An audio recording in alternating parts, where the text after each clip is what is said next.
Games rated E to M.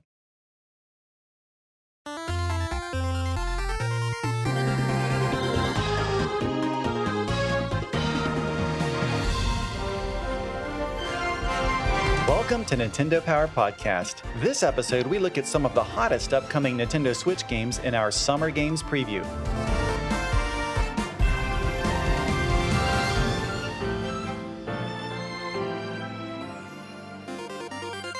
My name is Chris, and this episode I'm joined by Stephanie from the Strategic Communications team at Nintendo of America. Hi, Stephanie.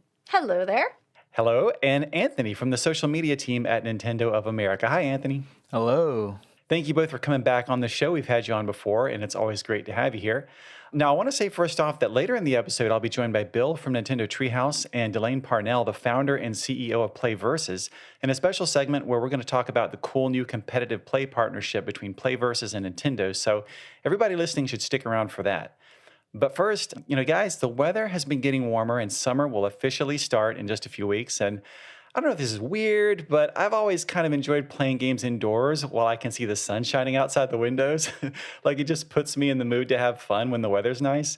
And there's some really fun-looking games coming this summer that I'm really excited about for Nintendo Switch. So I thought we'd talk about some of our personal top picks. So should we get to it?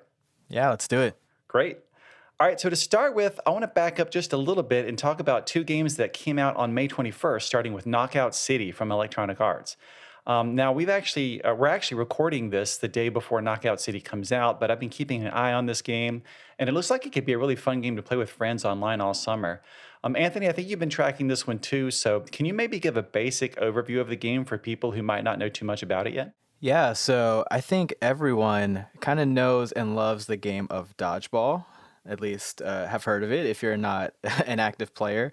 But in any case, this game is really focused around that core game of dodgeball, but it's got some really cool competitive twists in there. There's all sorts of different throws you can do. There's multiple game modes that kind of just sort of put a twist and a spin on the game. So you kind of have your traditional dodgeball game where you're just trying to hit your opponent. You've got some where you've got different objectives in there, but there's definitely layers to it. Obviously, there's going to be probably a learning curve on some things, but for the most part, it takes that game that I know I love. I played as a kid, and I still play it. I would still play it if people were playing. But I think it's really fun to sort of take that base game and kind of put a spin on it. So, I'm looking forward to it for sure. Absolutely. And this is that's what I think is so interesting about the game, right? Is that it is the core concept is just so simple and it's something that all of us are familiar with. And to the point where the developers in talking about this game have said that there's not even really, loadouts for this game. It's really just 100% focused on skill, on your skill in positioning and the timing for catching the ball if it's thrown at you. Performing trick shots, dodging, tackling, in mind games, even with like fake throws. And so it seems like this core gameplay could be something that could be, really fun. And then, of course, you add in all these different modes, like you mentioned. You kind of spread out the dodge brawl battle, as they call it, all over the city. And just really put in there, a lot of stuff for people to do, a lot of ways to kind of, explore this dodgeball mechanic. Now, Stephanie, is dodgeball a game that you're very familiar with from back in the day, back at school? Or Gym class was my least favorite class in school, so I wouldn't say I was very good at it. But from some of my friends that played the beta recently, I got a lot of really positive feedback and might be something worth checking out with some of my friends. Since we're in a lull right now, we check in with Splatoon here and there, but could use something new. I know it seems like one of those kinds of games, doesn't it? Where you and a bunch of friends could just really get into it. You can even kind of form teams, with your friends or people that you play with online, and deck out your kind of hangout where you can practice and learn your brush up on your skills. So it seems like something that all summer you could just kind of hang out and have fun. And I think they they have seasons, right, Anthony? That I think every 9 weeks they have a new season where they introduce some new mechanics and some new special balls, things like that. Right, yeah. So they're going to be adding all sorts of things through that format in the game. And, we're talking a little bit about like team play, things like that. That's what I really like about the game is that it is a team game at its core, right? Where you sort of have like a 3v3 and you can get matched up with random people or you can bring your friends in. But there's also a 1v1 mode. And so, I'm like a huge fan of just competitive games in general. I'm always kind of, when I look at a game like this, I kind of look at the base gameplay and kind of try and figure out what's going to be like the meta in the game, how are people going to start playing. And so a mode like a 1v1 mode, that's really going to be probably for, like, I'm assuming for people who are really sort of, they've got a real grasp on that skill. So Yeah. for me, that's something I'm looking forward to also. And yeah, definitely all the updates and things that they're going to be adding to the game.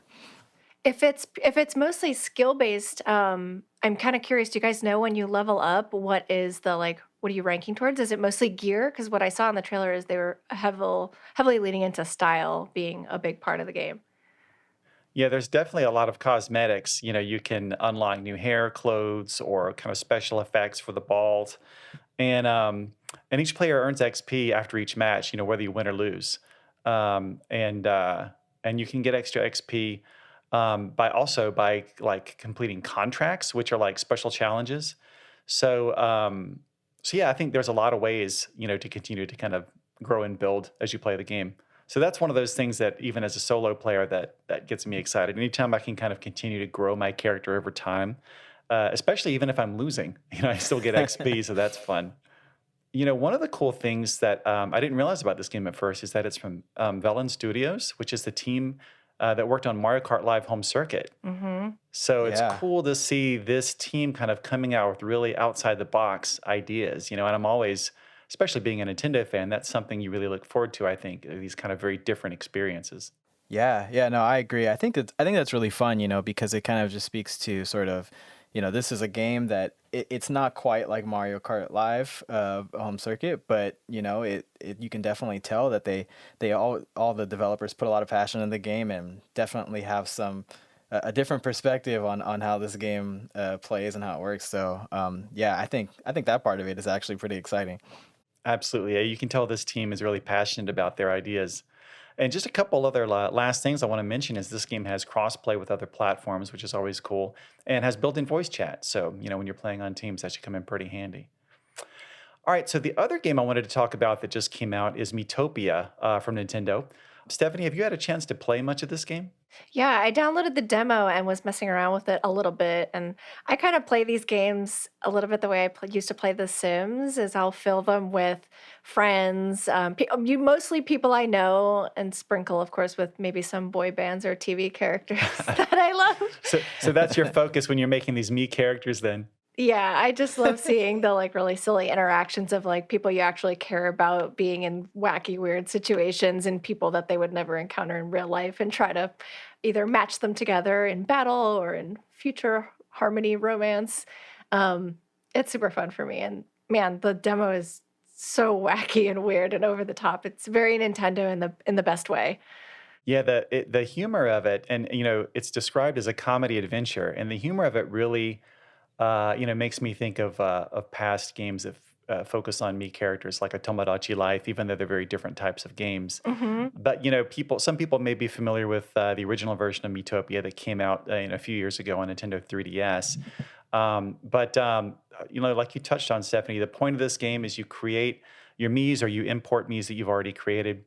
You kind of assemble a party, kind of almost like an RPG type party, which could be, depending on the Miis you created, it could be, a celebrity, it could be your mom, it could be your grandma, yourself, obviously. You can even decide who gets to be the big bad guy, the Dark Lord. And so it just creates some hilarious scenes when you're seeing some of these traditional video game scenes play out, like with the Dark Lord, up to no good, but it's like the face of someone that and Your gym and teacher. Yeah, I'm exactly. sure there's some kid out there that's just like, look, mom, I made you the bad guy. I know. And then and everything in here is just so funny. Like they take traditional kind of adventure game or RPG type mechanics, like assigning classes to your characters. And this time you're assigning kind of jobs. It could be something like warrior, or it can be something that's kind of unusual, like a chef or even a pop star. And that depends on how they, act in battle. But then also the relationships between the characters. Depending on who you decide to pair up when you visit inns or cafes or go to the beach, they might form these stronger bonds that could lead to you hearing some juicy gossip, or maybe it means that they'll assist each other in battle. So there's some interesting mechanics there. If you really want to, on the surface level, it's just kind of a fun time, but you can really dig into some of the mechanics there. Yeah, I think what I love about this game is that one, on social media, I've seen some crazy creations from people that are playing the demo. Just the editor, people are going wild. I highly recommend you check it out. But I was amazed. Is seriously impressed, and I don't think I'll create anything as elaborate as some of the me's I've seen. But again, that part is amazing. But also, just in terms of the comedy, I actually love that it's almost like you are creating the comedy versus like you're kind of just laughing at maybe the dialogue or something like that, which is also great. But just the fact that like what is most funny is like the me's that you put in the game and just sort of that visual being there is it makes it so much funnier. I love it. Yeah, yeah, it's pretty hilarious, and you talked about all the features you can do to make characters, and I was really blown away by just how much more they've added. Like on top of what you can normally do to customize your Mii's, the fact that you can go in there now they have like wigs you can put on and makeup, and some of those options really help you tailor your Mii to look very. I mean, you can get really accurate likenesses. Yes, why would you ever wear your normal hair when you could wear a wig? Exactly. Life motto, right? I mean, you can even like give yourself ombre hair color. Like it's so cool. Yeah, and like you said, Anthony, that's a feature that's in the demo that you can go check out for free now on Nintendo eShop and just spend, hours like I did just kind of goofing around seeing what you can make with the Mii Creator. And I also like, I'm a big amiibo collector, so I also like that this game has some pretty cool uses of the amiibo too. If you scan, certain just amiibo from the general collection, you can unlock costumes for your characters to make them look kind of like Link or Mario. So that's always fun too, especially if you put, your grandma dressed as Mario fighting the Dark Lord. It just keeps adding up more and more to be more ridiculous. It sounds crazy, but I totally know where you're coming from. Absolutely. All right, so next on June 11th, we have Game Builder Garage, also from Nintendo. And this is the software that gives you lessons to build your own games right on Nintendo Switch with no coding required. You can just use a simple visual interface to determine how the game works and how characters behave and pretty much everything. You're building your own little games right from the very first steps. So I'm super excited about this one because, like a lot of kids, I grew up always wanting to design my own games. So I love any game that lets me experience even just a little bit of that. And it takes me back on the Nintendo DS. I really loved WarioWare DIY. I really got into making my games for that. And then I've spent like hundreds of hours making courses in Super Mario Maker. So this is right up my alley. What about you guys? Is this something you're looking forward to?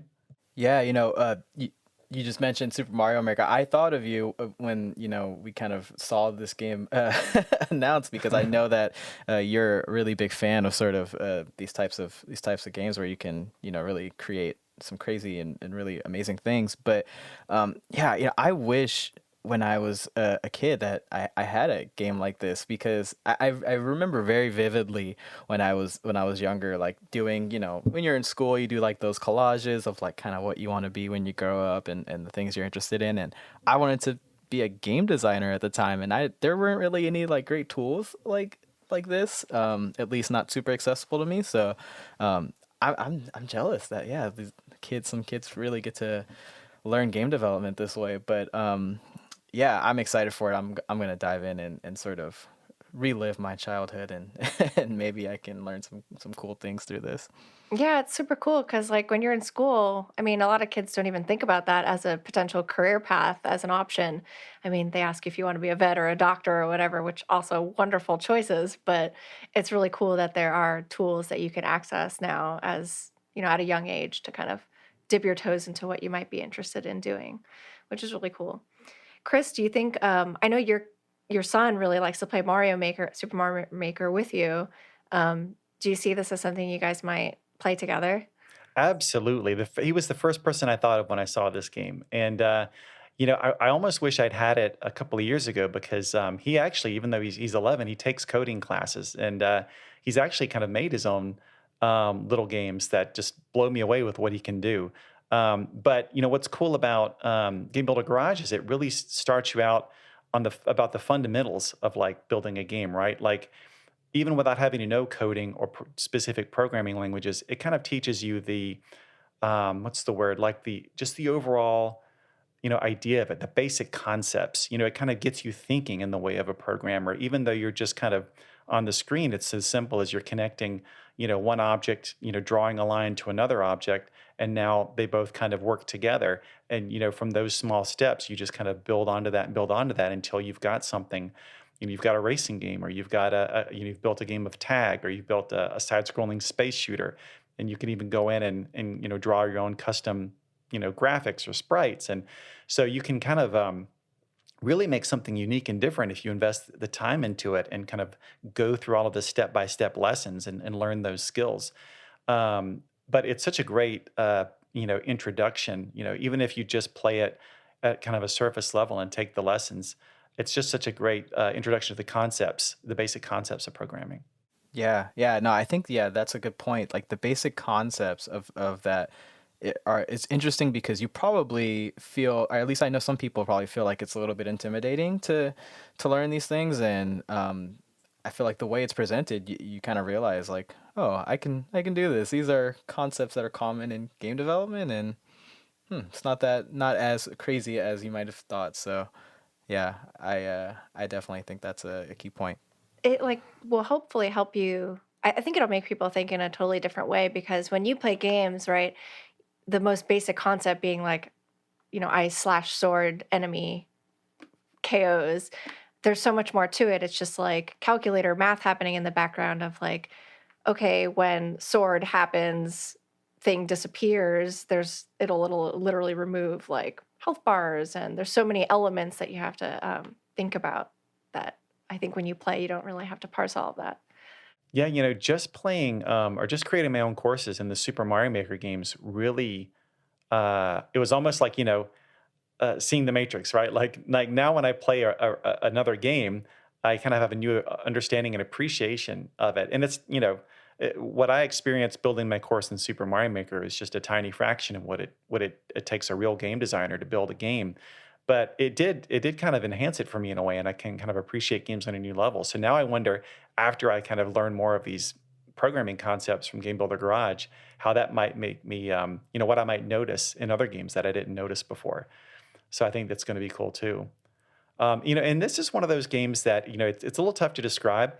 So I would really encourage everybody to go watch the trailer if you haven't seen it already. And and that goes for all of these games we're talking about. There's content at Nintendo.com where you can read about each of these titles, or you can go onto YouTube to the Nintendo channel and check out trailers for a lot of these games too. All right, so moving on June 25th, we're going to get Mario Golf Super Rush. And I have to say, although I'm looking forward to so many of these games, this is the one I might be looking forward to the most this summer. And Anthony, I know you've been following this one closely too. What about this game has you the most excited? Yeah, so I love the Mario Golf series, and so I'm really excited for this game. I think one of the greatest things about this game is that it has golf in the title. Obviously, you're playing golf, but it is so much more than a golf game. I think if you understand golf and you are a fan of golf, it makes it that much better, of course. But there's also just like a fun quirkiness to just having sort of that Mushroom Kingdom twist to it, and all the crazy things that you would obviously never do on a real golf course that you can do in this game. And then also like the character selection is just really fun, amazing. Like King Babam is like, you can play as King Babam. That's a seller right there for me. So yeah, I'm obviously super familiar with the series, so I love it. But for anyone who maybe has not played a Mario Golf game or is a little bit worried about not understanding the certain concepts of golf, I would say that is not an issue. You can have a ton of fun in this game. I feel like that's the case for most Nintendo sports games and kind of the magic behind all of them. Like, I'm not a professional racing viewer in real life or even basketball and things like that, but like any game that's based on it with the Mushroom Kingdom characters, is just going to be wacky and over the top and fun and accessible in a totally different way. And I think in this game in particular, it really comes to life in some of the modes like speed golf, where just, I mean, everyone is playing their holes at the same time and running down the field like absolutely bonkers the whole time. And you mentioned playing as King Babam when he's racing down the what's the golf term for field? Down the course. The course, thank you. This says so much about me and sports. Um, he's just riding on top of a bunch of tiny bombs. Like it's just so wacky and wonderful. Like I just can't wait for those moments. Yeah, like You know, Charge and Chuck, there was a football as one of his special moves, and I saw some people on social media like, why is he throwing a football on a golf course? This is not cool. But obviously, it's kind of a joke. It's just funny that he's throwing a football around the golf course. yeah, I love all those special elements that really make it a Mario golf game. Yeah, not just a regular game of golf. And Stephanie, you talked about speed golf, which looks like an amazing new addition and really keeps the flow of golf moving at a fast pace, which is really new for golf. And having to avoid hazards and collecting items to regain your stamina. And then kind of what you touched on, Anthony, they've got these special moves like special dashes and shots that they can kind of use. So I love that extra elevated kind of form of golf. And similar to what you were saying, Stephanie, like, sports sims, like really accurate, realistic sports sims are great. And for the sports that I follow, I appreciate kind of that extra realism. But for the sports I don't follow, it can be hard to like get in there and really do well and enjoy the game sometimes. But if you go back to like the old days of gaming, and of course I'm an old fogey gamer, I liked a lot of those really arcadey sports games. When you're playing some of those earlier football games or basketball games, I still remember playing a lot of Double Dribble on the NES, right? Where it was more about mastering certain very kind of video gamey mechanics, even if what was happening on screen didn't look very much like what you'd see in a real broadcast. So that's something I've always appreciated about the Mario tennis games and the Mario golf games, is that it's very accessible and really is more about the feel of it. When you hit that perfect swing and you hit the button at just the right time, it's just so satisfying. And having said that, there's still a surprising amount of depth. When you're considering all the factors, the slope of the grass, how deep the rough is that you're in, The wind. the wind, yeah, which clubs you're going to pick, when to use your special moves. It still is very involved. So I'm not by any means saying it's like an easy game, but it is just a game that I think any fan can kind of come to and play it at kind of a surface level, and then really kind of dig in and kind of master the tougher stuff.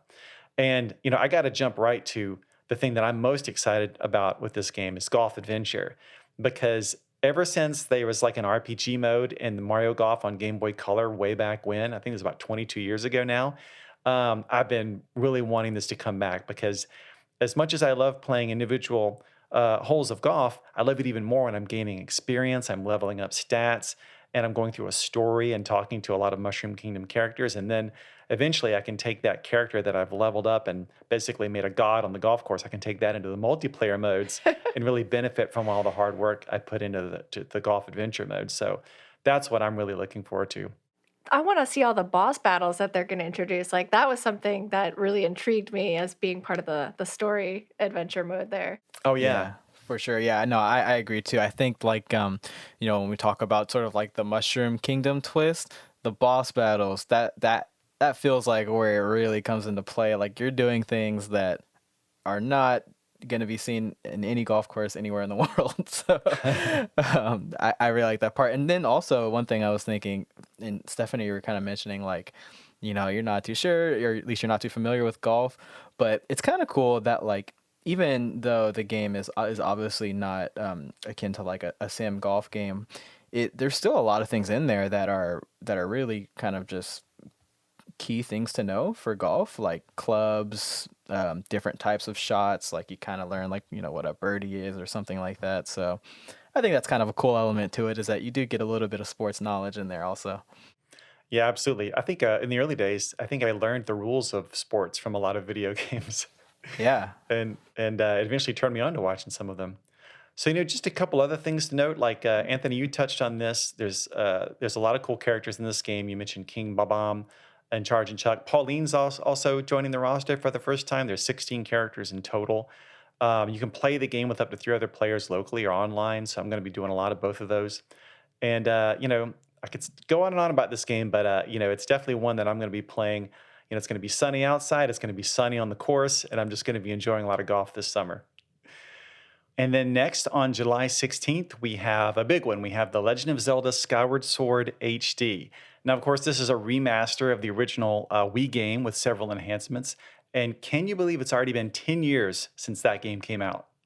Yeah, that's I mean I don't know, just you saying it is kind of it's kind of shocking to me, but I actually didn't play the game originally, so I'm gonna jump in for the first time. I'm kind of in the same boat. I picked it up back when it first came out because I was just like eyes aglow for that golden Wiimote that I just had to have. But I just never got around to playing it. And I honestly have been really in the mood for a very dungeony Zelda game lately. So it's kind of coming at just the right time. Yeah, I had to have that golden Wii remote myself, and I actually played all the way through the game back in the day, and it might have my favorite story of all the Legend of Zelda games because I just love the way it ties into so many elements of the series, and it kind of ties it all together in a way that you didn't expect. And I don't want to spoil anything, but I will say that one of my favorite iterations of Zelda herself is in this game. She's You see from the very beginning that she and Link start as childhood friends, and they both live together in the clouds in this town called Skyloft. And I really just like her representation in this game. And then the game also has lots of other memorable characters too, like Fee and Girahim, who's kind of the main antagonist, who's just really creepy. And then Groose, who's like this big oaf, who's kind of your rival at the beginning, but I don't want to spoil anything. But he was a constant source of amusement for me throughout the entire game. Yeah, definitely. It seems like memorable characters, really great story. It's kind of like what I hear a lot when it comes to this game specifically, relative to, to lots of other Legend of Zelda games. But yeah, I hear a lot of sentiment very similar to like kind of what you're saying is that like this is a favorite game for some core fans. Yeah, I definitely agree with you too on the point, Chris, about Zelda. I just love her character design in this game. It's so beautiful, and the whole world is such a cool watercolory aesthetic. It seems very inviting, and it's gonna look even nicer seeing it on Nintendo Switch. Yeah, the way it's built, the way it looks, it's kind of a very unique entry in the series. And I've always described it as it's structured more like a traditional Legend of Zelda game compared to like the Legend of Zelda Breath of the Wild. But this was the last console Legend of Zelda game they had before the Legend of Zelda Breath of the Wild. So you start to see those elements. You start to see the directions that they were thinking with things like a stamina meter for Link and some of the other elements of this game that would later The appear in Legend of glider. Zelda Breath of the Wild. Yeah. Yeah, yeah. So it's a really interesting installment for those reasons, and um, and of course the big kind of central feature of the original version of this game was that it was all motion controlled or very heavily motion controlled with the Wii remote back then.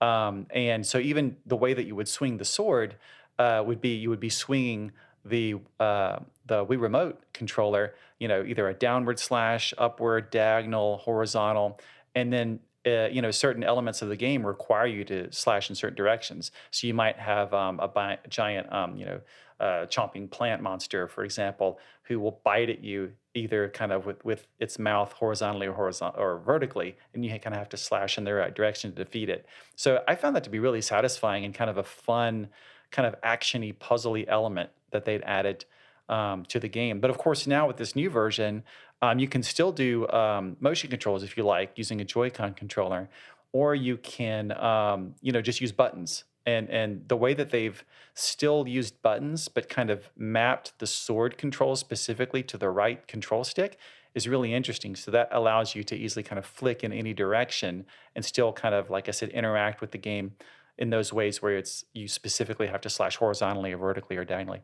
And but using it with the stick instead of motion controls. So I'm interested to try both out and kind of see how it goes. I did really like the motion controls specifically for using the bow and kind of aiming your arrows and also aiming the claw shots, I think they were called.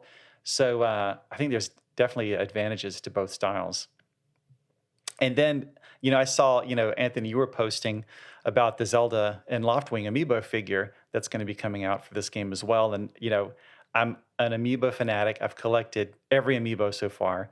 And this looks like just the detail on it and Yeah. kind of the fact that it's my favorite iteration of Zelda. This is one of the ones I really can't wait to get. Yeah, if you are a a big fan, but also a collector of amiibo, this is a really special one. I mean, like you said, just the detail. It kind of looks like there's like it's almost like two amiibo like on one. So it's kind of cool. And yeah, I just visually, aside from kind of using it, but I think just visually, it's an awesome one to just kind of add to your collection.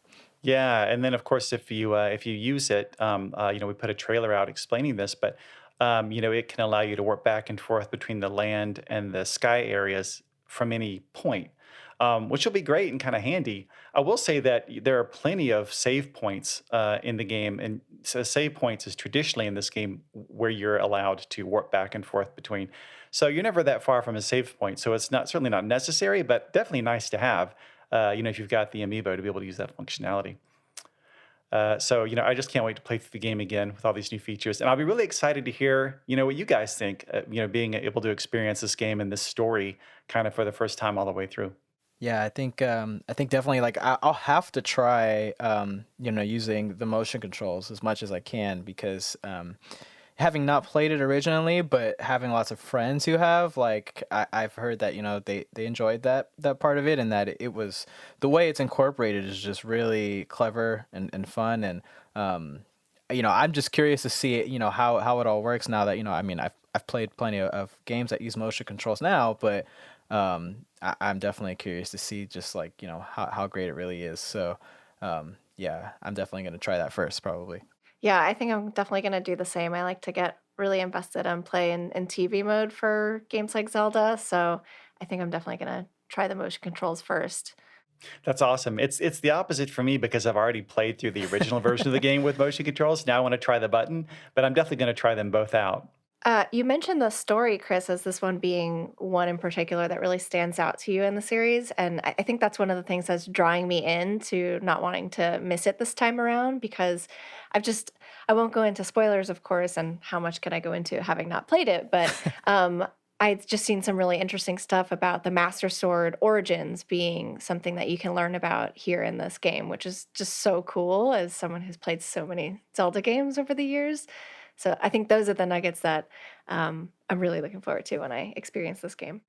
Yeah, and without spoiling anything myself, you get to see kind of the origins of a lot more part of the Zelda lore in this game as well. And the thing to keep in mind is that in the timeline of the Legend of Zelda games, I don't think they're all necessarily on the same timeline, but for the ones that kind of are, this game actually is the first one. So this is technically the first Legend of Zelda story, and when you experience it, it really gives you a different perspective, I think, on a lot of what comes later on. Yeah, I'm really Nice. looking forward to that.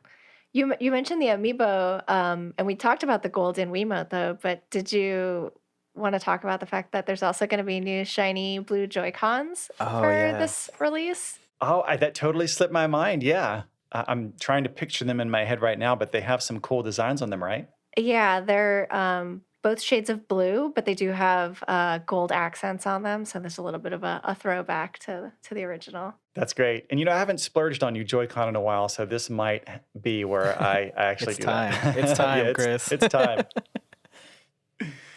After all, I did get a brand new golden Wii Remote controller with the original version of this game, so got to keep the trend going. Chris needs all the things. Exactly.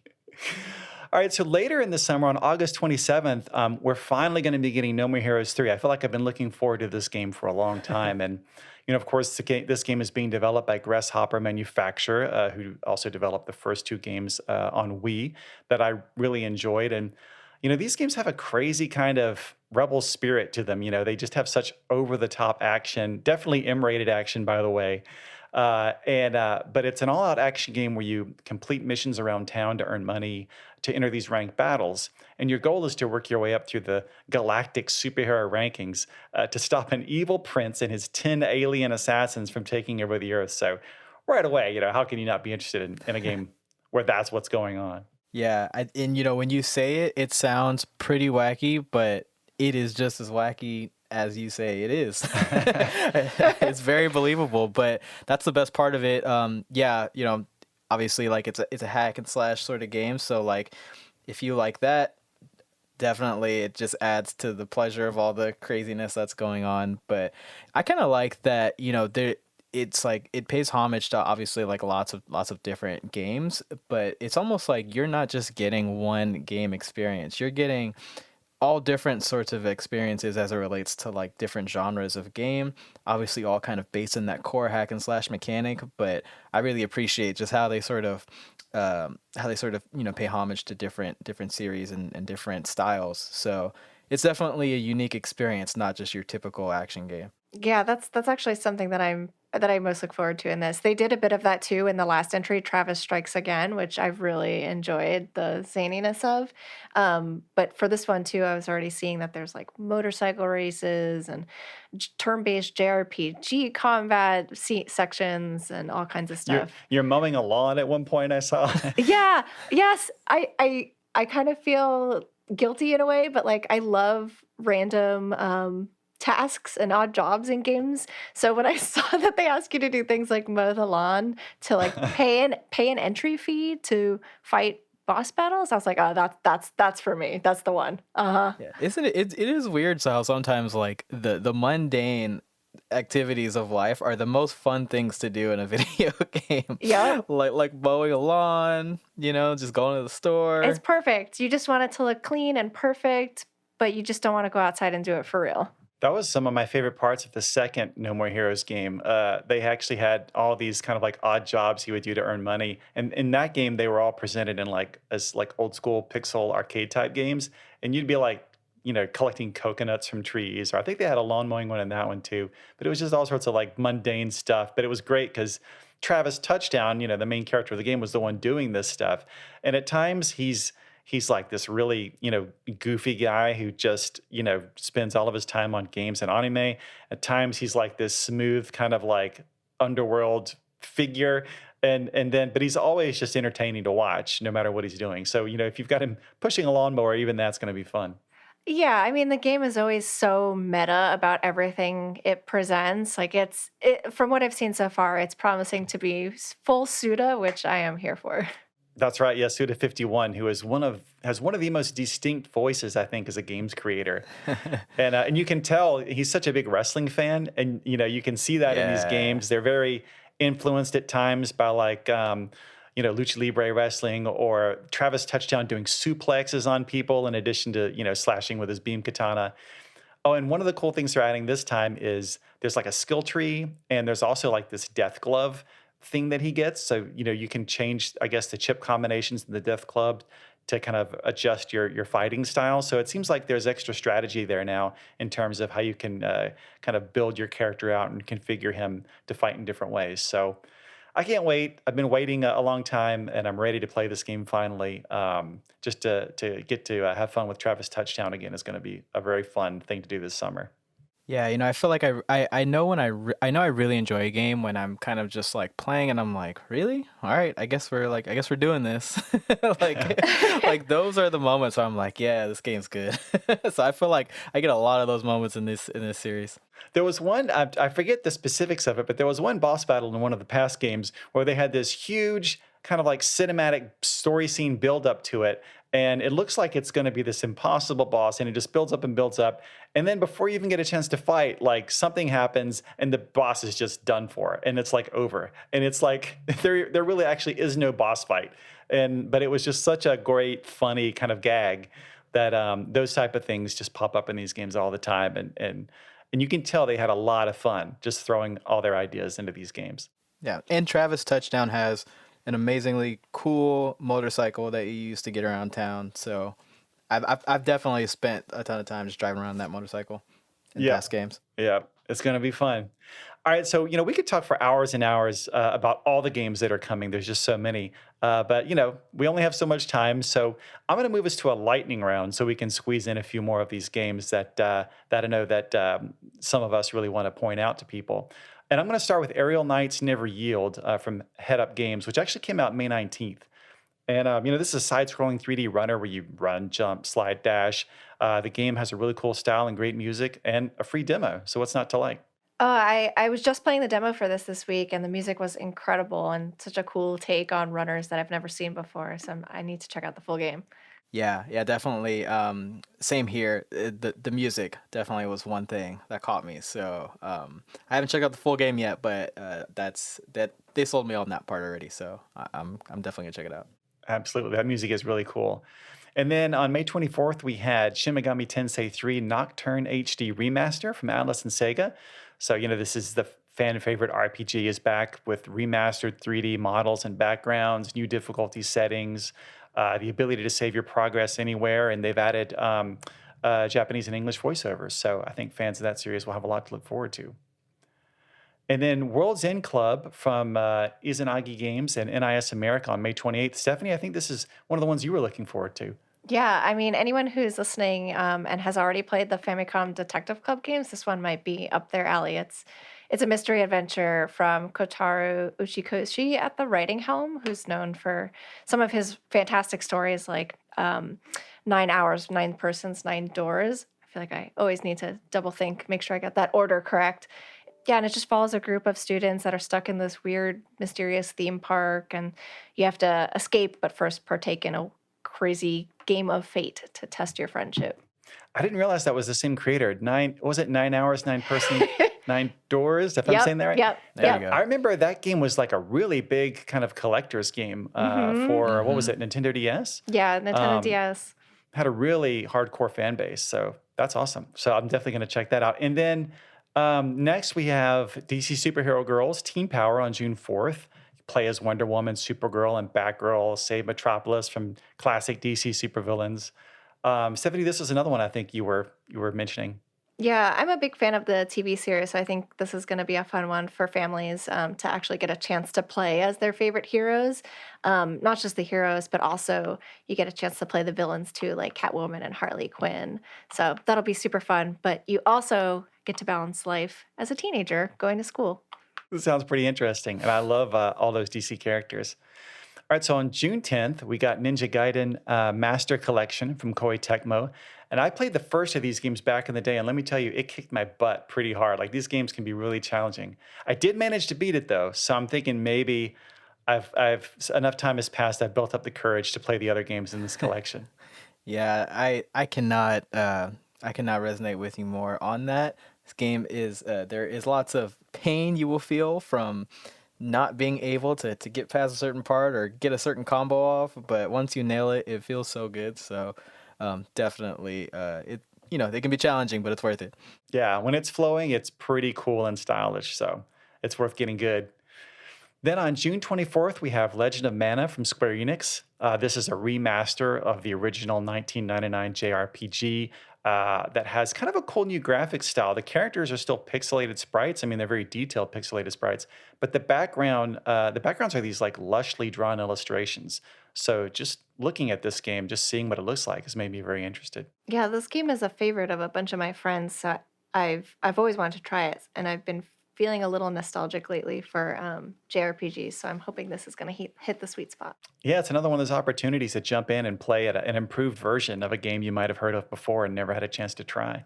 Hmm. Uh, and speaking of RPGs, we have a tactical RPG coming out on June 29th with Disgaea 6 Defiance of Destiny. This one, I think, is the first game in the series to feature 3D visuals. So something new for the fans to check out. And then Monster Hunter Stories 2 Wing of Ruin from Capcom on July 9th. Stephanie, I know you're a big Monster Hunter fan. I'm not telling you anything here, but this is the next in the series of the turn-based RPG Monster Hunter games that are more like traditional JRPGs with more of a focus on story. And what's cool is that the first game was on Nintendo 3DS, so it's cool to kind of see the series make the jump to Nintendo Switch. Yeah, there's a bit more mechanic to it outside of just the turn-based combat and the story. You also raise monsters in the game, so Mm. that's kind of a fun twist on the Monster Hunter universe. Yeah, that's cool. Something different for the fans there. And then you have Chris Tales from Dreams Uncorporated and Modus Games on July 20th. This looks like an interesting game. It's inspired by classic JRPGs. And the core mechanic is, I'm not even sure if I can explain it and do it justice, but there's a free demo, so people should just check it out. But like you are simultaneously interacting with the past, the present, and the future. So you might be in a battle where you're kind of battling across, timelines, and you're interacting with multiple time periods simultaneously. So it sounds like there's a lot of really creative room there to have some very interesting, dynamics and puzzles, maybe situations. When I watched the trailer and saw how they're even just visually kind of splitting the different time periods, it's really interesting looking. Yeah, I'm kind of a sucker for like storylines that have time, like time warping somehow Hmm. involved. I like that general like concept and games that have that type of story. So I'm not too familiar with this game, but it definitely sounds like a really cool story. So I want to check it out. Yep. And on July 27th, we've got the Great Ace Attorney Chronicles from Capcom, which bundles together two games in the series that were previously only available in Japan. And I've got friends who are super into this series and have been for years and years. But for whatever reason, I even own several of these games, and I've just never really checked them out. But I've been really enjoying Famicom Detective Club, those games recently, which we'll get to in just a minute. So now I'm kind of looking at these Ace Attorney games with a new eye, like solving crimes and then going to court to punish the bad guys. I think that's something I'm really in the mood for right now. And they're so wacky. I screamed out loud when they finally announced this coming to the West. You get to investigate alongside the great Herlock Sholmes Yes. and young Miss Iris Watson. It's gonna be great. This is Yeah, perfect. I was sold on Herlock Sholmes for sure. I don't have I don't have too much experience with the games, but that just speaks to the wackiness of it all. So I'm in. That's awesome. So, and the last game here we've got on our lightning round list, I think Stephanie was another one of your picks, and this is Neo: The World Ends with You from Square Enix. Oh yeah, it's so awesome that there's gonna be a new story in the TWUI universe, as a lot of the fans call it. It's just totally dripping with style and as it's known for, stylized version of Shibuya, that is where it'll take place. And you take on a new Reapers game this time around, and there's like tons of different psych abilities that you get to employ in combat. It's a really cool, creative take. I'm excited to go back to the world. Awesome. Yeah, I know that series has a huge fan base. So I was excited to see another game coming. So wow, I mean that was a ton of games, but it was still just a kind of a small handful of all the games that'll actually be coming out over the next few months. So again, I said this before, but I would encourage anybody who found any of these games interesting to check out more info and trailers and stuff for any of them at Nintendo.com. There's a lot of cool stuff out there that'll give you an even bigger picture of what these games are going to offer. Just going through that list with you, I'm just noticed like if you like Japanese games in particular or RPGs, the summer of Nintendo Switch is going to be extra treat for you. It's gonna be a good one. Yeah. Absolutely, for sure. All right, so next we're moving on to Player's Pulse. And, so just a few days ago, like normal, just for fun, we posted 3 polls on Twitter for Nintendo fans to answer. And the first question we asked was if games were real, which summery destination would you visit? And the options that we gave were Isle Delfino, which people remember from Super Mario Sunshine, Outset Island, which of course is where Link starts his adventure in The Legend of Zelda: The Wind Waker, Woohoo Island, which was the location for all of the Wii Sports games, and then your island in Animal Crossing New Horizons. So, Stephanie, if you had a choice of visiting Al Delfino, Outset Island, Woohoo Island, or your island in Animal Crossing New Horizons, I mean, visiting it for real, which one would you choose? I strongly considered Outset Island because I just love treasure and there's treasure all around. But my Animal Crossing island can be anything I want. Like it could be Halloween all year round, and that's just you can't beat that. So Animal Crossing. All right, well, I'm just going to go ahead and say that the top vote getter from the fans was actually Al Delfino at 39%. Woohoo Island was second. Animal Crossing was third. So, but overall, a pretty even split after Al Delfino, which got a pretty big chunk there. Nice. All right, so the next question was, who have you mostly made me characters of? And the choices are family and friends, celebrities, or bizarre creations. So, Anthony, just speaking for yourself, is it when you make a lot of me characters? Does it tend to be family and friends, celebrities, or just something weird and bizarre? Um, family and friends, I make those often because just it's kind of like the first thing that comes to mind when you're playing. But I would say probably like the bizarre creations are more up my alley just because you want to do the craziest things you can do in the game and make the wackiest scenes and scenarios you can. So um, that's my choice.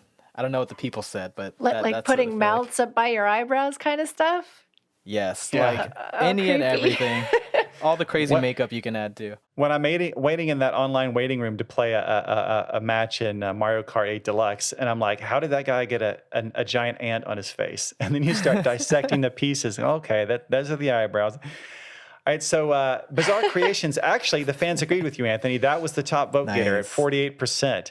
It was pretty close, though. Family and friends was 44%, and then celebrities just 8%. So it's either family and friends, people you know, or it's just whacked out crazy stuff. Yeah, like you said, you got to get grandma as the bad guy in there too sometimes. Yep, grandma's got to be the Dark Lord for sure. All right, so the final poll was based on just the title alone, which game sounds more interesting? Famicom Detective Club, The Girl Who Stands Behind, or Famicom Detective Club, The Missing Heir? Either one of you, which do you think and you've played these games by now, but if you're just looking at the title, which one do you think grabs your attention the most?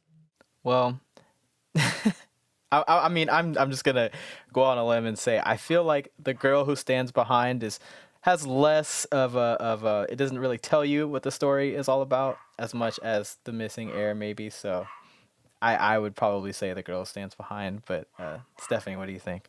Going just on title alone, I think The Girl That Stands Behind is a more mysterious and intriguing title. So I'd probably have gone for that one if I didn't already play both of them and know.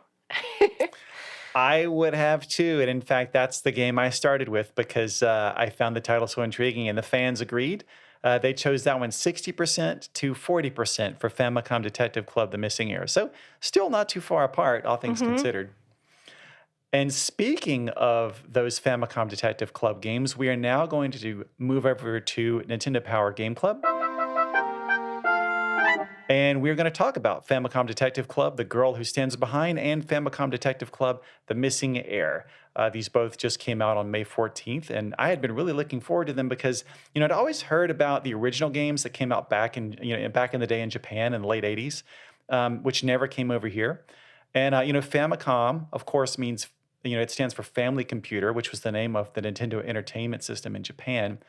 And actually, the original versions of these games came out for the Family Computer Disk System, which we never even got over here. So it's really cool to finally see these remakes come our way. So fans like me over here can finally get to play, this missing piece of Nintendo history. And so, we all played, the games. But before we dig into our conversation, I want to start just by sharing a couple of comments that people made about the game on Twitter. And I'm going to start with Skitty, who says, beat the missing heir last night and bought the girl who stands behind right after. I've never played murder mystery games before, and I'm having a blast. I might check out Ace Attorney after these. And then NM said, wasn't expecting these games to have such a gripping story. The mechanics are smooth and to the point, and I loved guessing who the killer was, especially when I was right. Also, the music is so good, and I love hearing the older versions of some of these tracks too. I loved it. So as the comments kind of described, these games are murder mysteries. There's no platforming, no action, just deep stories with a lot of twists for the player to investigate and puzzle out. So, Stephanie, I know you really got into these games. How would you describe them to people who have never played something like this before? Well, first of all, I love that the comment you read, this was their first foray into the genre. That just makes me so happy that people are still discovering it for the first time, like visual novels or adventure games, because that's one of my favorites. And I think the best way to explain it would be, um, you kind of touched on it a little bit that you're playing a character and investigating the mystery, but the biggest like interaction part for you is moving to different locations, talking to different suspects, and you're the one who's basically clicking different selections on a menu of what you're going to do and how you're going to interact with what you see in front of you, whether it's clicking the talk button to talk to who's in front of you, or a call button to get someone else's attention that's off screen, take an item that you may see on a table. Things like that are the ways that you actually interact from a gameplay perspective. And it's really about moving from location to location and meeting a huge cast of characters to understand like what different characters' motives might be. Are they the ones that maybe committed the crime? And you've got this handy dandy notebook that logs all that information for you as you progress, so you can kind of piece together the different clues that you've gathered. Yeah, one thing that you talked about many of the ways that you interact with the game. Something that I kind of learned as I was playing it was, I mean, you can sit there and kind of just spam every option. Like you might have a someone that you're talking to and you're questioning standing right in front of you, and if you want to, you can, like you said, you can ask them all sorts of questions. There might be a whole list of topics you could ask them Hmm. about. You could decide to examine the area around that person, or even you know examine that person themselves to see if you can catch any clues. And you can just sit there and kind of go option by option and just, click on it, click on it, click on it. And, kind of being lazy in a way, and just until kind of something new pops up. But I found that the game really starts to flow and pick up, and you really start to succeed when you are really thinking about, okay, this guy just mentioned this person. So even though he didn't say much about this person when I asked before, I'm going to go back to this other option in the talk menu and ask about them again. And now he's going to say something totally different. So finding the right way kind of through those dialogue trees is kind of part of the fun of it. And you're playing best when you're kind of approaching it like you would in real life. You're not trying to outsmart the game. You're just trying to think, yeah, if I was really questioning somebody, what would be my next question? What would be my next thought? And usually the game is right there and you have the option to kind of take that natural direction. Yeah, I think that was kind of the development for me, which is like initially early on, I thought I was like, I can't solve a case unless I touch every item in the room and I talk to every person that that's in this room. But yeah, you do kind of have to like change the way you think. I mean, early on, yeah, I mean, it is kind of like that. You just want to kind of get a feel of the case and everything going on. But yeah, kind of thinking of it in that way, like, okay, well, they said this and things happened in this order, definitely changes your style of gameplay and helps you progress throughout the games early on. So, yeah, that was an interesting development for me.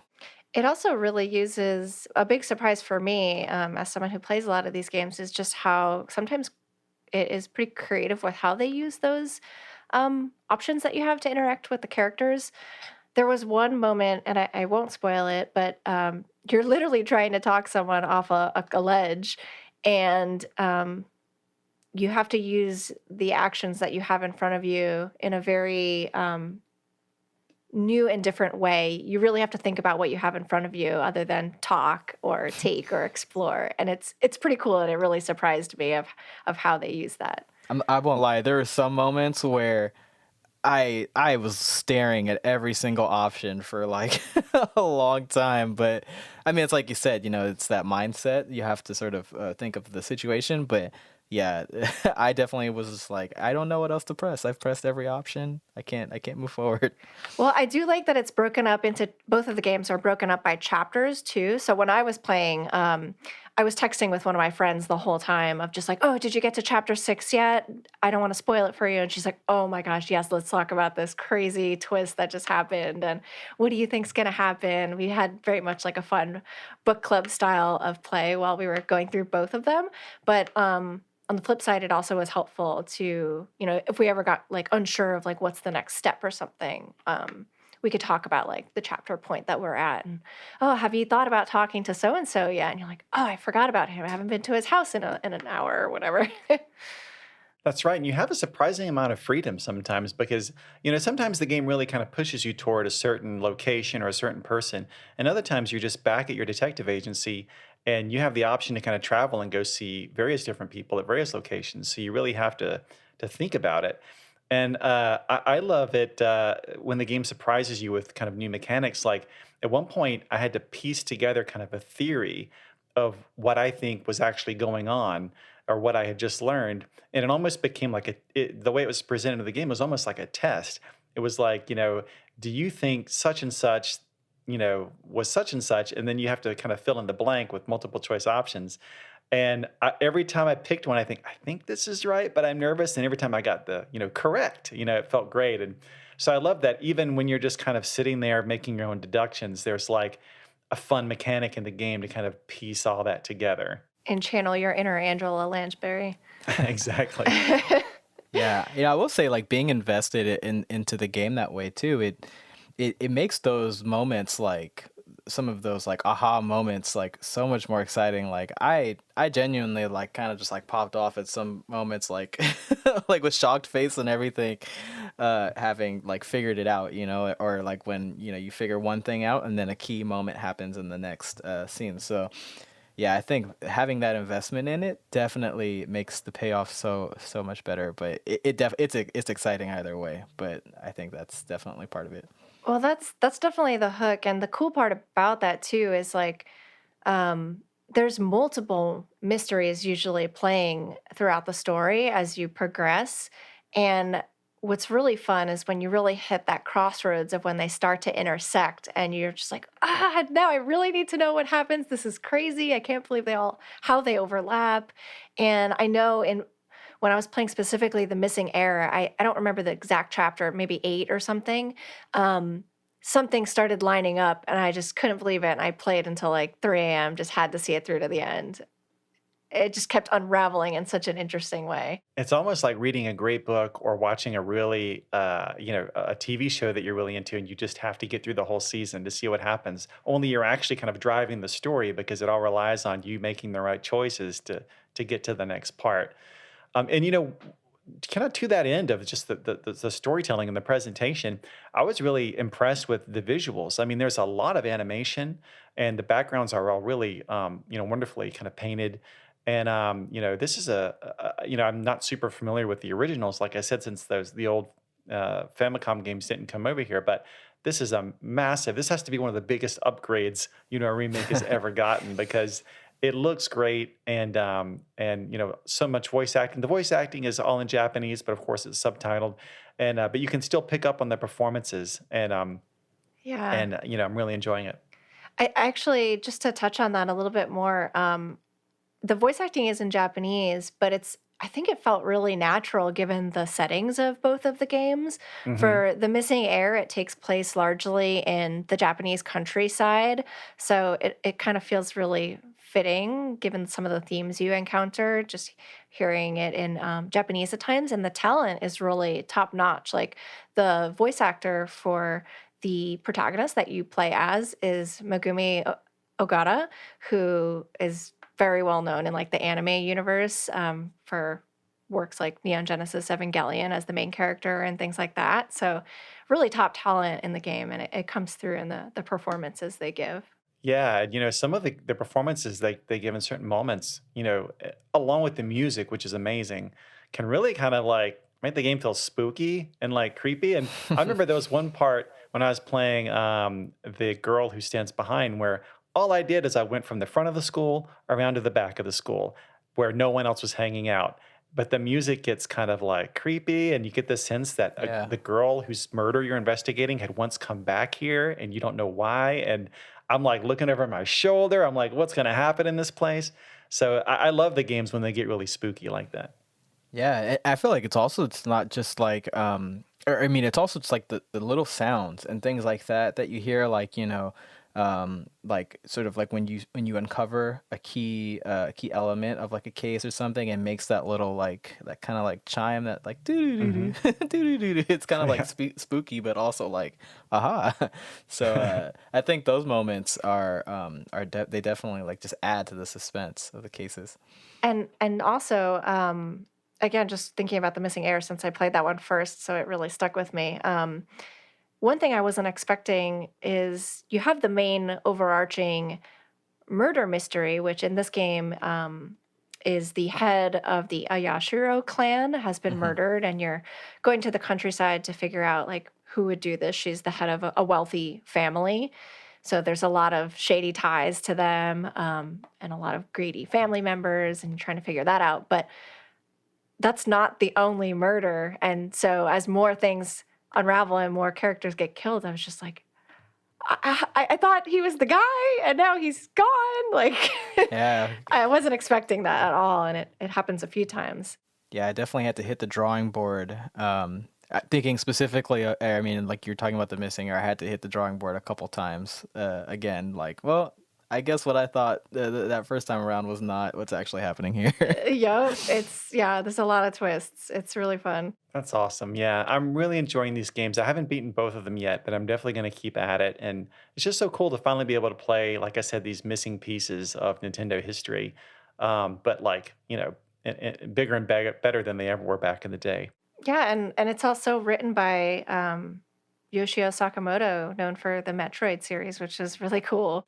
Yeah, I'd Awesome. heard that. It's crazy to think, back in the day, especially, and I guess it's still true today, just how many different people, or how many people in the development teams at Nintendo, just the vast variety of types of games and experiences they've worked on.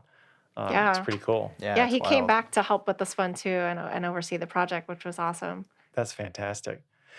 All right. Well, we're going to be going. This is going to be a special giant-sized episode, I think. But it's great. It's just I'm having too much fun hanging out and talking with you guys. But we are going to move on now to the Warp Zone quiz, and this is, of course, is where we guess games that came out 10, 20, and 30 years ago. This time during the month of June. So, you guys ready? Maybe. Let's do it. Let's see how it goes. I told All Anthony right. earlier we have very different knowledge, so we're gonna infuse our energies together and see what we Yeah, can do. exactly. Yeah. Work together as a team. All right. So the first one is 10 years ago in June of 2011. The clues are Nintendo released a Wii title containing a collection of games created by guest developers, including games called Cone Zone, Pose Me Plus, Skip Skimmer, and Trigger Twist. And the games all took advantage of the advanced motion control found in the Wii Remote Plus controller, which came bundled with the game. Any guesses? It is, I think, we play motion. Is that? Whoa, that's exactly right. We Play Motion. Good I job. know. I just know we play motion because I don't know. For some reason, it's one of those games that sticks in my head during the time. My birthday is in June, so I always remember a lot of the games that come out, especially during that period. I mean, I was like, getting to be a teenager, so I remember those games. That's awesome. Well done. All right. That was one of the tougher ones. So let's see how you do on this next one. This is 20 years ago in June of 2001. The clues are Nintendo released a racing game for the launch of Game Boy Advance that brought a popular series brand of Mode 7 racing to a handheld for the first time, with a colorful cast of characters competing in the Pawn, Knight, Bishop, and Queen Grand Prix. Any guesses?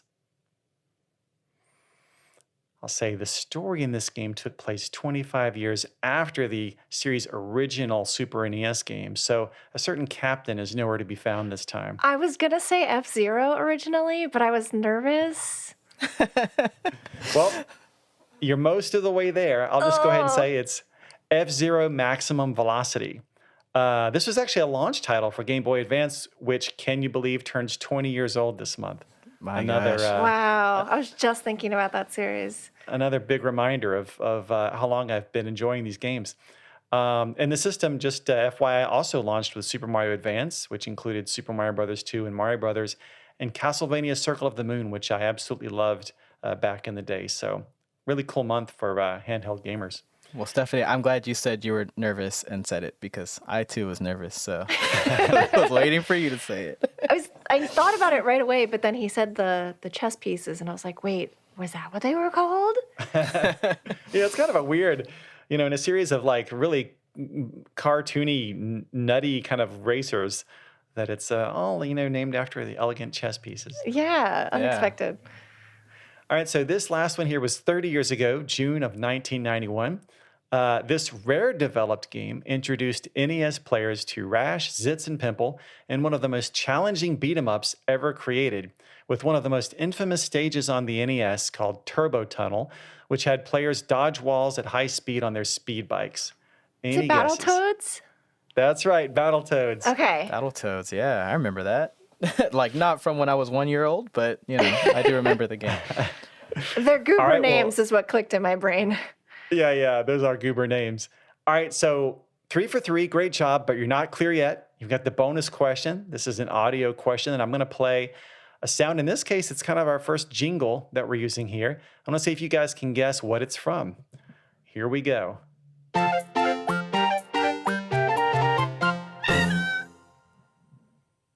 Any guesses on what that's from? Captain Toad? That's right, Captain Oh. Toad Treasure Tracker. It was the end of that I was like, okay, wait, I kind of know what this is. But Yeah. you got it definitely before me. You're just like bopping along with it, and then Toad shows up. Yeah, that's the little jingle that plays every time you beat a level in Captain Toad Treasure Tracker. On the Nintendo 3DS version, Nintendo Switch version, Wii U version, you always get that lovely singing voice from Toad. All right, well, great. 4 for 4, and now we're going to move on to the game forecast. This is where we take a quick look at some of the Nintendo Switch games that recently released or are coming soon. And, we went over a lot of these, maybe even most of these actually, in our Summer Games preview. But this is a more full list of key games that are going to be coming out this month in June. And, also backing up just a little bit into May. So I'm going to run through these really quick. Again, on May 19th, we had Aerial Knights Never Yield from Head Up Games and Sunless Skies Sovereign Edition from Fail Better Games. On May 20th, we had Layers of Fear 2 from Bloober Team. On May 21st, once again, we had Knockout City from Electronic Arts and Miitopia from Nintendo. May 24th, we had Shin Megami Tensei 3 Nocturne HD Remaster from Atlas and Sega. On May 25th, Very Very Valet from Toyful came out. And then on May 26th, am I saying this right? Mutazione from Dagut Fabrique and Akupara Games, which I may have just completely mangled. Excuse me there. And then on May 28th, we had World's End Club from Izanagi Games and NIS America. June 4th, we get DC Superhero Girls Teen Power from Nintendo and The Last Kids on Earth and the Staff of Doom from Stage Clear Games and Outright Games. On June 10th, we've got that Ninja Gaiden Master Collection from Koei Tecmo. On June 11th, Game Builder Garage from Nintendo. June 24th, Legend of Mana from Square Enix, and June 25th, Mario Golf Super Rush from Nintendo. And then finally, on June 29th, we've got Disgaea 6 Defiance of Destiny from Nippon Ichi Software and NIS America, and Zombies Ate My Neighbors and Ghoul Patrol from Disney Interactive, kind of a combination of classic games from the Super NES era. So obviously, we talked about a lot of this stuff before, but really quick, Stephanie and Anthony, is there anything here that you're especially looking forward to playing? Yeah, we talked a little bit about, Knockout City, which obviously that's one that I'll probably be playing for a while. But I kind of want to dive into the Shin Megami Tensei 3, really because it's not a title that I was super familiar with. I mean, I'm kind of familiar with the Persona series and the things that happen in that series. So kind of having that like vague familiarity with the series, knowing, it's kind of like a spin-off there. But and I kind of want to just like jump in and see what that's all about. I know it's kind of a classic JRPG experience. So excited for that one for sure. And then also some of the other games we talked about. That game is such a perfect dose of dark and weird. I hope you like it. It'll be cool. Dark and weird. It sounds like it's right up my alley then. Yeah. Definitely. For me, the one I'm probably most looking forward to in the next month, or maybe it'll be out by the time this podcast releases, but World's End Club for me. I'll never miss a story written by Uchikoshi-san. He's just so crazy and wild and weird horror sci-fi mashups. I won't miss this one.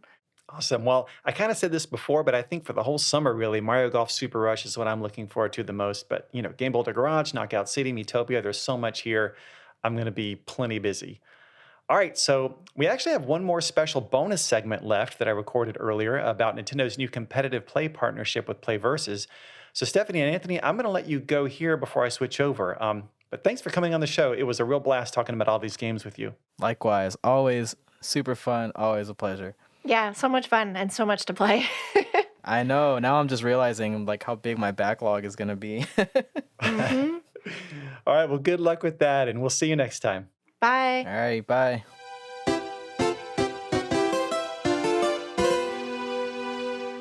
Joining me now for a very special bonus discussion is Bill from Nintendo Treehouse. It's always great to see you, Bill. Great to see you, Chris. And Delane Parnell, the founder and CEO of Play Versus. Thanks for joining us, Delane. Yeah, it's awesome to be here, Chris. We're here to talk about the new partnership between Play Versus and Nintendo. But before we get to that, Delane, as the founder of Play Versus, why don't you tell us, what your organization is all about? Yeah, absolutely. So Play Versus is a competitive gaming platform where high school and college stage gamers compete in the only place where, gaming qualifies as varsity athletics in the US and Canada. That's awesome. I wish this was around back when I was in school. Same. Great. Now, Bill, what can you tell us about how Nintendo is getting involved? Well, we've been in conversations with Play Versus for quite a while, and so we're really excited to be able to announce the partnership finally.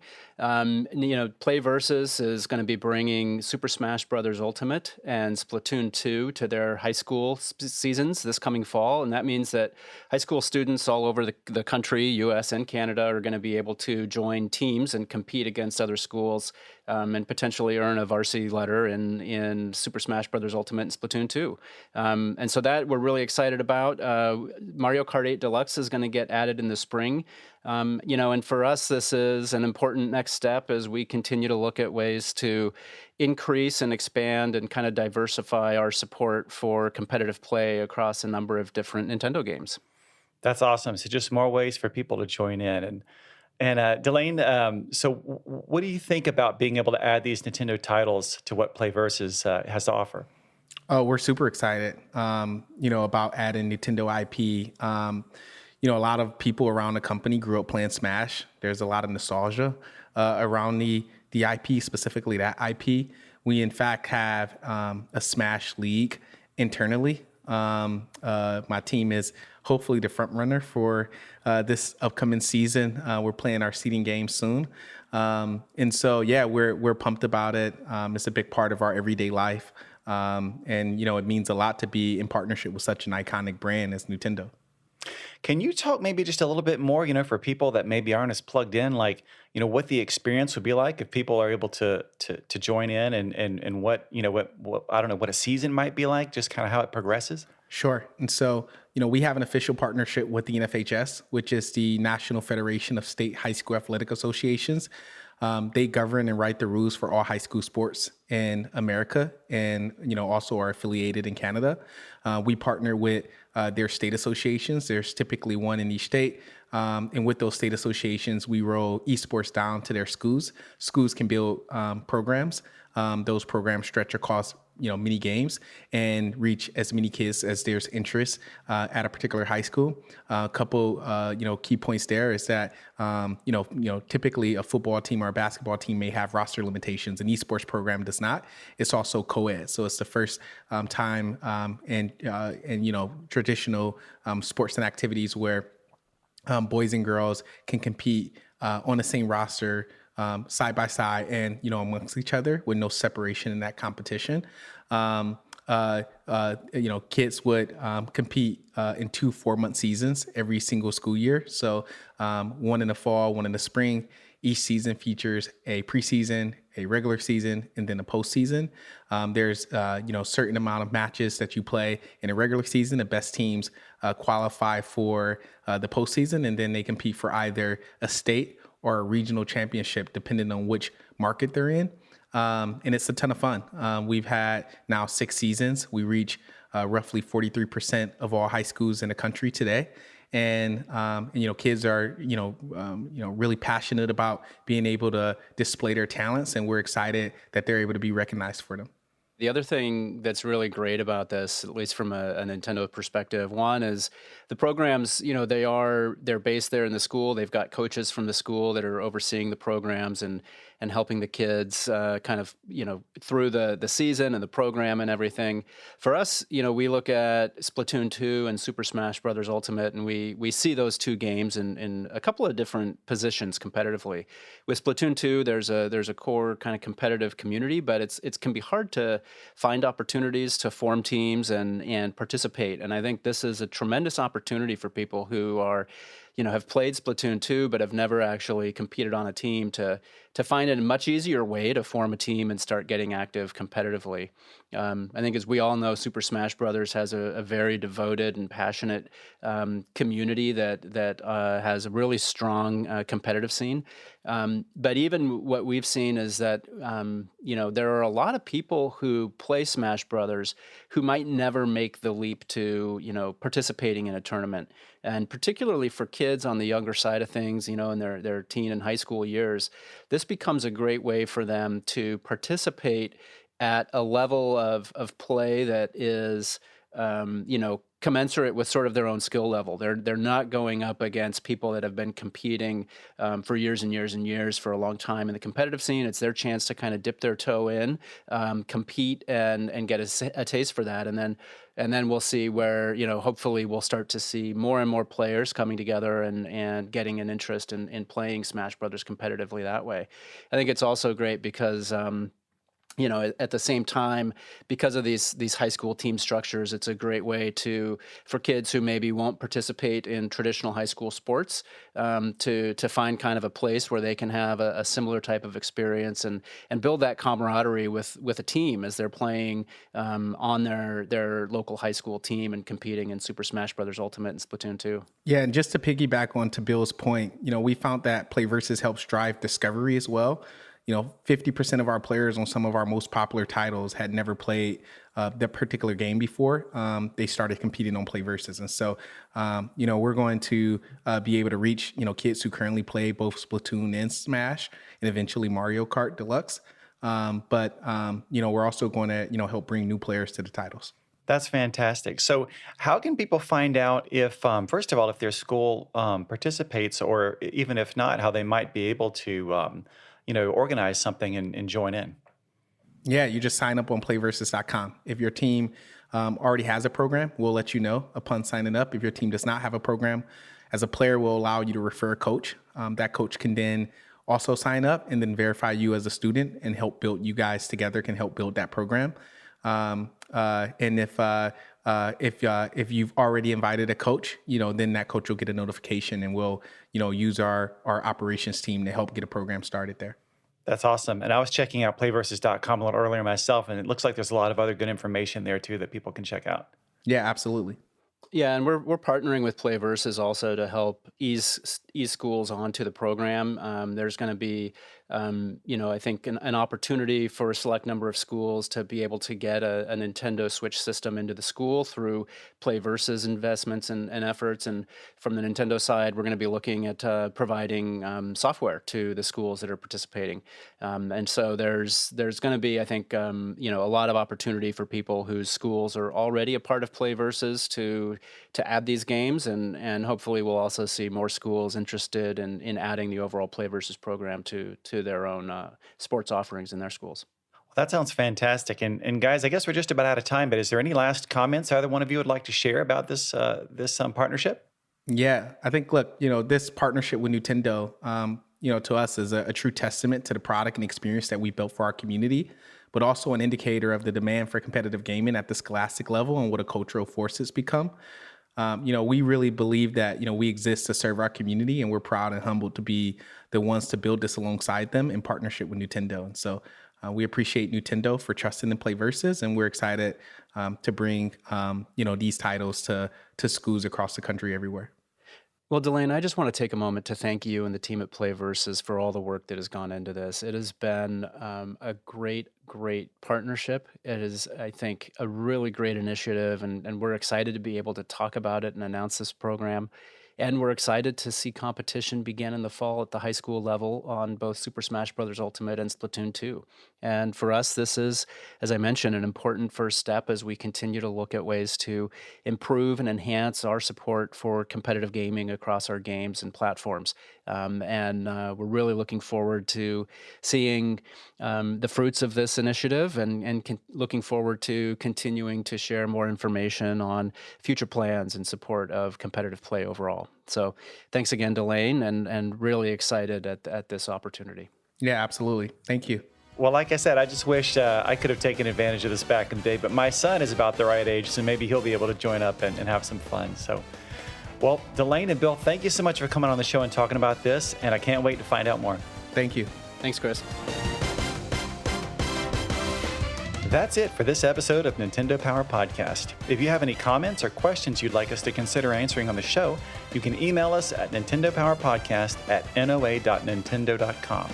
Also, we always appreciate it if you can leave us a review, and be sure to subscribe so you get new episodes as soon as they're ready. Thanks for listening, and keep playing with power.